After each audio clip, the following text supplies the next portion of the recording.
Hello, everyone. My name is Fanny. I'm working at the French Institute, and I'm leading some research on soil in viticulture. And today, with Carlos, we will talk about mulching in the rows, in vine, and in citrus. So what is mulching? Mulching is a cropping practice that involves applying a layer of material in the soil surface in order to improve soil property. And mulch can act at several levels. It can control weeds, it can manage, it can regulate weather, it can also regulate temperature, and it can also improve soil structure and biology. Yeah. What material can be used as a mulch? There is two categories of mulch. We can have synthetic material, for example, plastic, or bio-based plastic, as for example, maize starch. Or we can have also organic material. And in organic material, we can have either loose mulch or woven mulch. In loose mulch, we can have wood chips, bark, pruning residues, some original stuff like crushed oyster shell, green waste, and straw, Miss-country straw, for example, Dittricia viscosa straw, or even rice straw. And in woven mulch, we can have mulch woven with cellulose, linen, or coconut fiber, or wool. And other material exists also. These are only examples. And now practical example. So I will present practical example in viticulture of a trial I've made for 3 years in Southwest region. So the objective of this trial was to evaluate the effectiveness of different type of mulch, to assess the benefit on soil structure and quality, to assess the maintenance of viticultural performance, and also to make an economic evaluation of the different mulch. So the experimental design was made in two climatic contexts. The first one was in Mediterranean context, close to Nîmes in south of France. And the second one was in an oceanic temperate climate with Mediterranean influence, which is in our region with Clara, in south of France, close to Toulouse. And we tested several mulch, Miss-country straw, wood chips, several kinds of wood chips, bark, crushed oyster shell, cellulose woven mulch, wood chips with addition of vine pruning residues, and green waste that were composted 1 month. And we compared this mulch to mechanical or chemical weeding. We applied the mulch in autumn in 60 centimeter width with 10 centimeters thick on a clean soil. Mulch can also be applied after winter before the growing season. What are the results? So first result, what is the impact on weeds? So each material have a different impact on weeds, but globally mulch can control weeds. As you can see on the graph on the right, it's the average mean for 3 years. So in 3 years, globally, the mulch can control weed with a weed cover below 20%. But in comparison to chemical, in orange, chemical is more effective in the long term than the mulch because the mulch are degrading in the time. But if we compare with no intervention at all, still better. And we have also seen difference between our climatic context. In the south of France, mulch were more effective than in southwest due to climatic condition, with a lower weed pressure in south of France. So the efficacy also depends on coverage, permeability, and degradation speed of each mulch. Some mulch can degrade very fast, as green waste, and some very slow, as wood chip, for example. So some mulch can be applied once for 3 years. Some need to be annually applied. It's the case of green waste. And some can last more than 3 years. It's the case of Miss-country straw. We saw a good efficacy during 4 years, so it's nice. The mulch didn't show any impact on vine performance, so no impact on yield, on vigor and grape quality. The only difference we've seen was between the mulch in general and the no intervention treatment. That it's normal because in no intervention treatment, we have more weeds, so more competition with vine and a lower yield. Some caution points when using mulch. In the case of woven mulch, it needs to be applied staple in windy plots, but it increases work time because it's manually made. There is also some damage from wild game and rodents. And the interrow management must be carried out with care. You need to adjust the width of the mulch to the width of the interrow tools in order to not damage the mulch when you are working the soil or mowing in the interrow area. And very often the row contamination comes from the interrow area and not really from the mulch.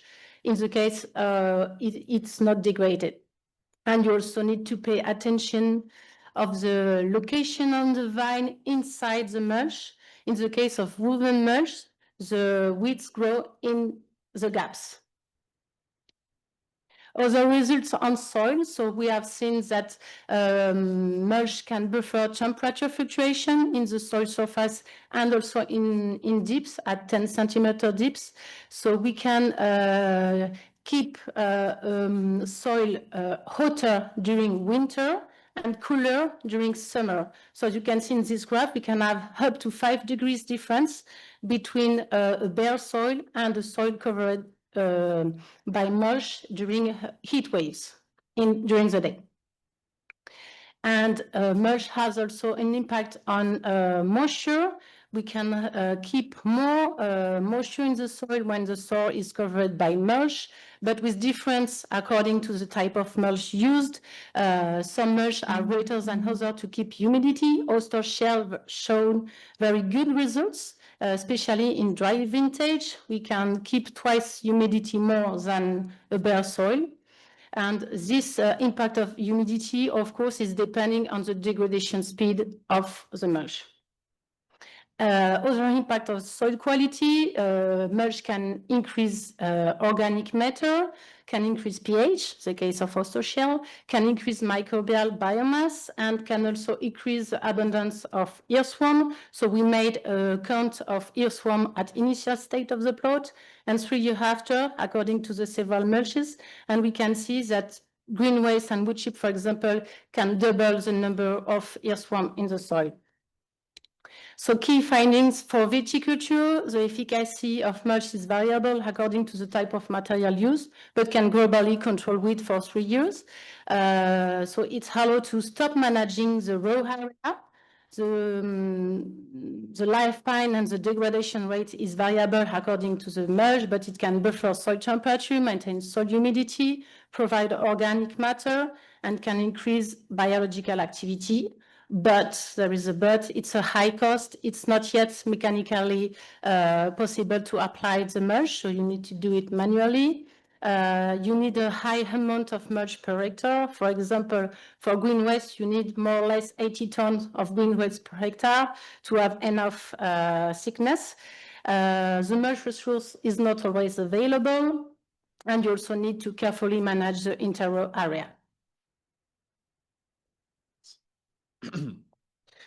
Thanks, Fanny. Good afternoon, everybody. I am Carlos Montesinos. I am working in a association of farmers, and I will try to show you the main results obtained in this article, the benefits of raised straw mulching for soil fertility in a citrus orchard. Okay, I will try to focus my presentation on the incidence of mulching on soil temperature, the impact on physical and biological fertility, and the possible environmental solution for raised straw burning. Okay.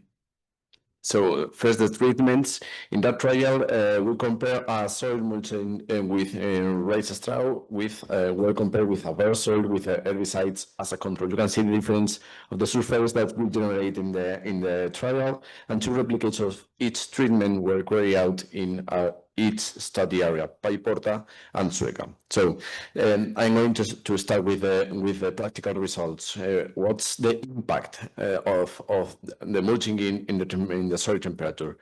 In that graphs, we can see in a yellow lines the effect of the mulched soil, and in brown the bare soil. And we can see that mulching is able to reduce the temperature, the daily soil temperature in 3.5 degrees lower than a bare soil, reduce the maximum daily temperature in 3.5 degrees compared with a bare soil. Okay, I have not so in there. So it doesn't matter.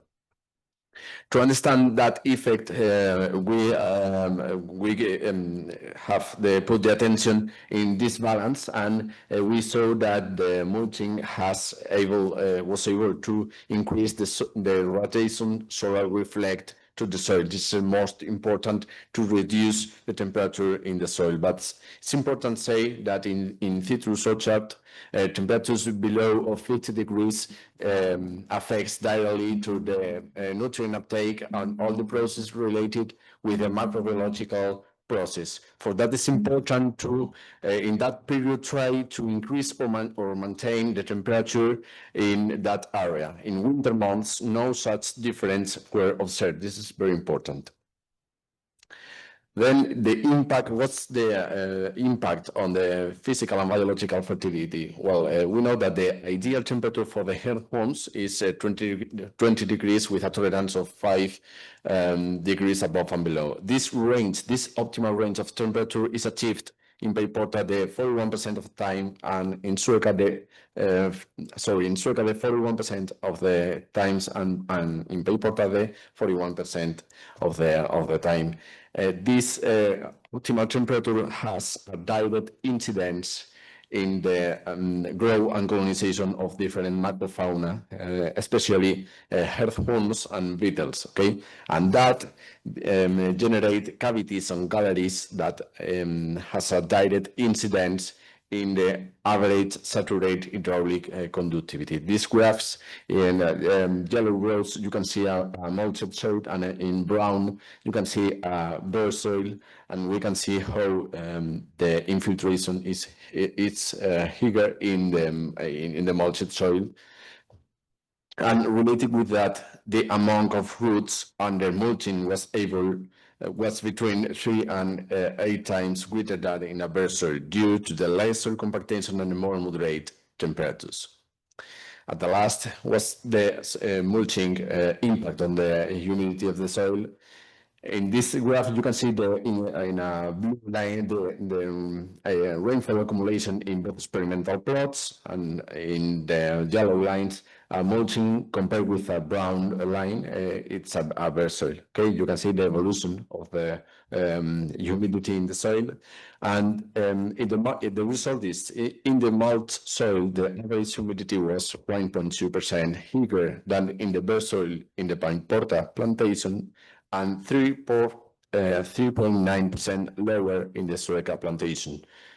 What's the reason of this opposite effect? To understand this, we have to focus on the specific traits of this experimental plot. In Paiporta, we have a more compact soil, younger trees, less roots in the streets, and increased infiltration in mulched soil, therefore higher humidity. But in Sueca, we have the same condition, the same experimental condition, but we have a less compacted soil, mature trees, more roots in the streets, more infiltration in mulched soils, hence more moisture, but the roots can absorb more water, so drying of soil between rains is much more pronounced under mulch than in a bare soil. This graph are showing that the activity of the roots is higher in a mulched soil compared with a bare soil. To sum up, mulching the soil in the roots of the citrus plantation with raised straw always increased the reflection of solar radiation, generating a maximum daily temperatures and lower thermal amplitude. In this graph, you can see all the parameters that we are talking about. It's very important to increase the solar reflect to the soil. By contrary, mulching does not reduce the temperature in winter, which promotes a edaphic process when the temperature is low. The reduction in temperature generates a greater macrofauna activity and consequently a greater macroporosity, and in turn, the increase in soil macropores increase rainwater infiltration and soil moisture. Finally, the lower compactation and lower temperature increase the absorption capacity of the roots in the streets. And finally, I want to say that most of the rice straws in the Spanish Mediterranean is burned after harvesting. This is the only solution allowed in that area, and we are trying to find another solution, another environmental an efficient solution for remove the rice straw in that area. Okay, thank you very much for your attention.